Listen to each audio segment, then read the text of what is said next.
उम्मीद है सब खैरियत से होंगे। आज हमने इंग्लिश ग्रामर स्टार्ट करना है। ग्रामर जो है इंग्लिश में यानी रीढ़ की हड्डी की हैसियत रखता है, यानी ग्रामर के बगैर हम इंग्लिश ना बोल सकते हैं ना लिख सकते हैं। यानी स्ट्रेंथ स्ट्रक्चरिंग जहाँ पे भी आती है, कहीं पे हमें छोटी मोटी इंग्लिश बोलनी हो फिर भी हमें ग्रामर की ज़रूरत पड़ती है। तो ग्रामर तो सीखना तो हर कोई चाहता है, लेकिन समझ नहीं पाता कि शुरू कहाँ से करें, क्योंकि इंग्लिश इतनी आसान भी नहीं है और इतनी मुश्किल भी नहीं है, लेकिन हमें सीखने के लिए एक प्रॉपर तरीक़ेकार चाहिए। तो आज हम इंग्लिश ग्रामर को बेसिक से सीखना शुरू करेंगे। इसमें सबसे पहले जो इंग्लिश स्टार्ट करनी है हमने, वो पार्ट्स ऑफ स्पीच है। यानी स्पीच, पार्ट्स ऑफ स्पीच जो है वो हमें इंग्लिश बोलने के लिए, लिखने के लिए हर जगह पे इस्तेमाल होते हैं। तो बेसिक से, बिल्कुल बेसिक से हम स्टार्ट करेंगे। तो सबसे पहले हम लिखते हैं जी पार्ट्स ऑफ स्पीच। तो पार्ट्स ऑफ स्पीच। तो जी ये पार्ट्स ऑफ स्पीच हैं कितने? बेसिकली ये पार्ट्स ऑफ स्पीच 8 हैं। कुछ जो ग्रामर एक्सपर्ट हैं वो इसको 9 भी कहते हैं, लेकिन हम जो बेसिक से पढ़ रहे हैं तो हम इसको 8 ही कंसीडर करेंगे। तो सबसे पहले हम लिखते हैं जी, ये पहला पार्ट ऑफ स्पीच है नाउन। इनके नाम लिख लेते हैं, उसके बाद इनको वन बाय वन हम डिटेल से पढ़ेंगे। दूसरा है जी, इसमें आ जाएगा वर्ब। दूसरा आ जाएगा वर्ब क्या है, नाउन क्या है। उसके बाद हमारा तीसरा जो आ जाएगा, प्रोनाउन क्या है। ठीक है, हम सिर्फ पहले इसके नाम लिख लेते हैं जी। प्रोनाउन क्या है, प्रोनाउन। उसके बाद आ जाता है जी हमारे पास एडजेक्टिव क्या है। नंबर 4 पे आ जाता है एडजेक्टिव। एडजेक्टिव है नंबर 5 में। हमारे पास क्या आ जाएगा, एडवर्ब आ जाएगा जी, एडवर्ब। एडवर्ब है। एडवर्ब के बाद जी हमारा आ जाएगा जी आर्टिकल लिख लेते हैं। प्रेपोजिशन है, उसके बाद जी आर्टिकल आ गया। आर्टिकल है। उसके बाद जी नंबर 7 पे है जी प्रेपोजिशन। प्रेपोजिशन। और 7 हो गए जी। 8वां हमारा जी लिंकिंग वर्ड्स, इसको हम कहते हैं जी लिंकिंग। पार्ट नंबर 8 है जी लिंकिंग वर्ड्स। Linking words. तो ये हो गए हमारे पार्ट्स ऑफ स्पीच, यानी कहीं पे भी इंग्लिश बोलना, लिखना, तो इसके लिए हमें ज़रूरत पड़ती है पार्ट्स ऑफ स्पीच की। तो ये हैं जी पार्ट्स ऑफ स्पीच। तो हमने ये नाम लिखे हैं। वर्ब क्या है, प्रोनाउन क्या है, एडजेक्टिव क्या है, एडवर्ब क्या है, आर्टिकल क्या है, प्रेपोजिशन है क्या चीज़, और लिंकिंग वर्ड्स जो हैं वो कौन कौन से हैं। तो अब हमने इसको पढ़ना है तफसील से, कि आज हम 2 या 3 पढ़ लेते हैं, बाकी जो है वो हम कल करेंगे। इसमें जो है वर्ब क्या है सबसे पहले हमारे पास है, तो या नाउन सबसे पहले है जी। पहला नाउन है हमारे पास। थोड़ी सी इसकी डिटेल देख लेते हैं। नाउन है क्या चीज़? नाउन का मतलब क्या होता है जी? इसका मतलब होता है नाम, कोई भी नाम। इसम कह लें जी, इसम कह लें। इसमें नाम किसी जगह का नाम हो गया, ठीक है, प्लेस, वो किसी शख्स का नाम हो गया, वो ठीक है, और किसी जगह शख्स या किसी खास जगह शख्स या किसी चीज़ का नाम हो गया जी, चीन, ठीक है, चीज़ का जो है वो नाम, ठीक है। तो ये होता है जी नाउन। तो कहीं पे जैसे मैं कोई भी नाम लिख लेता हूँ, जगह जो नाउन है उसकी एग्जांपल्स लिख लेता हूँ। Examples, examples of noun.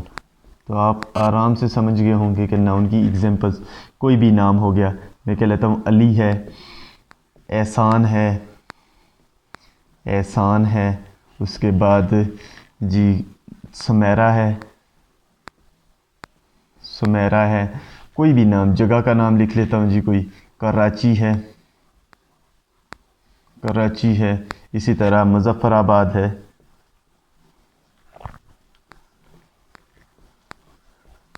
और इसी तरह और कोई नाम लिख लें। मॉस्क है, मस्जिद को लिख लेता हूँ मैं। मास्क है, किसी एनिमल का नाम लिख लेता हूँ, जैसे लायन है। तो ये सारे के सारे हो गए हमारे पास नाउन। तो किसी भी शख्स, चीज़ या जगह के नाम को उर्दू में जैसे इसम कहते हैं, तो यहाँ पे इसको इंग्लिश में जो है वो हम कहते हैं जी, ये क्या है, नाउन है हमारे पास। तो ये था जी नाउन। अब उसके बाद आ जाता है प्रोनाउन। नाउन के बाद हमारे पास दूसरा जो है वो आ जाता है प्रोनाउन। क्या चीज़ है जी, प्रोनाउन देख लेते हैं। प्रोनाउन जो है वो थर्ड पर्सन सिंगुलर के लिए इस्तेमाल होता है। जैसे मैं कह लेता हूँ जी, इसकी लिख लेता हूँ। दूसरा जो है ये पहला क्लियर हो गया, वर्ब है। उसके बाद पहले प्रोनाउन, व नाउन और प्रोनाउन देख लेते हैं, फिर वर्ब के पास चलते हैं हम। तो दूसरा है जी हमारे पास प्रोनाउन। प्रोनाउन, तो प्रोनाउन क्या चीज़ है? प्रोनाउन यानी कि नाउन से ही है ये।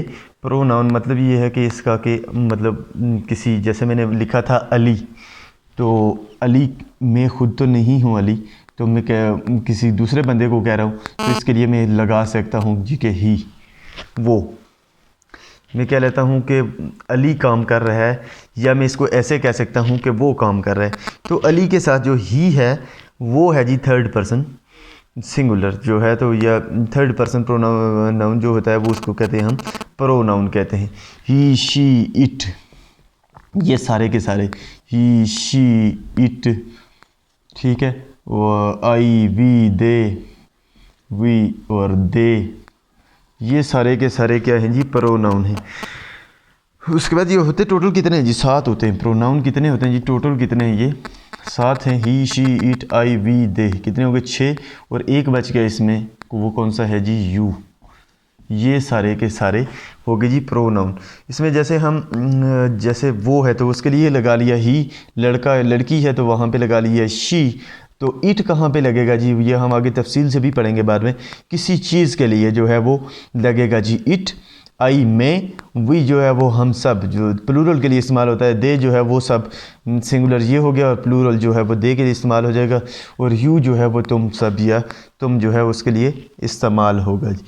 अब उसके बाद जी हमारा आ जाता है जी वर्ब।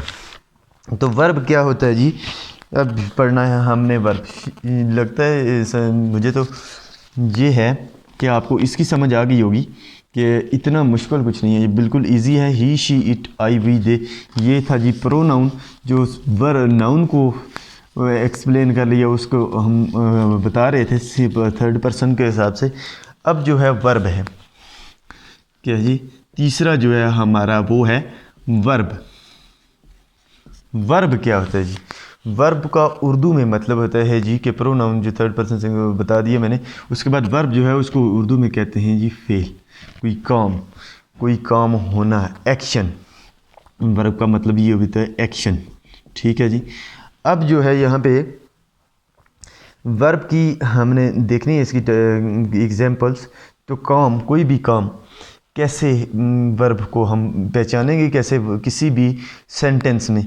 जैसे हो गया जी काम, कोई भी काम लिख लो, एक्शन जी मैंने लिख दिया, फेल उर्दू में कहते हैं इसको काम। काम का मतलब क्या होता है जी, आना। तो ये आना एक काम है। गो एक काम है, यानी जाना। उसके बाद जी कोई भी लिख लो आप, राइट है, रीड है, तो ये सारे का सारा क्या हो जाएगा जी, राइट है, रीड है।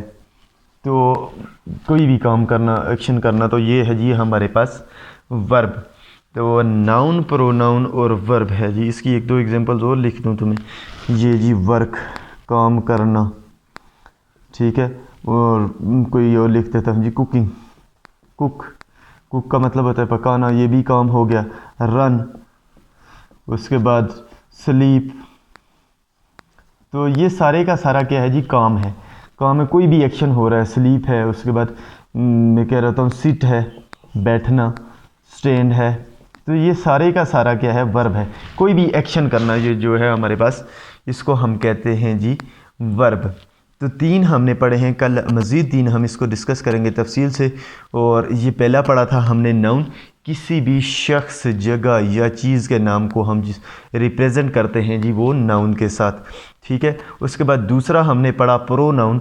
तो नाउन को हम थर्ड पर्सन नाउन के साथ हम कहते हैं जी कि जैसे नाम था, तो नाम को हमने कह लिया किसी चीज़ को या उसके रिप्रेजेंट करने के लिए, जैसे ही, शी, इट। तो नाउन को रिप्रेजेंट करने के लिए हमने कोई लफ्ज़ लगाया तो उसको हम कह लेते हैं कि ये है जी हमारे पास प्रोनाउन। और तीसरा हमने पढ़ा है वर्ब। तो वर्ब का मतलब होता है काम या कोई भी एक्शन।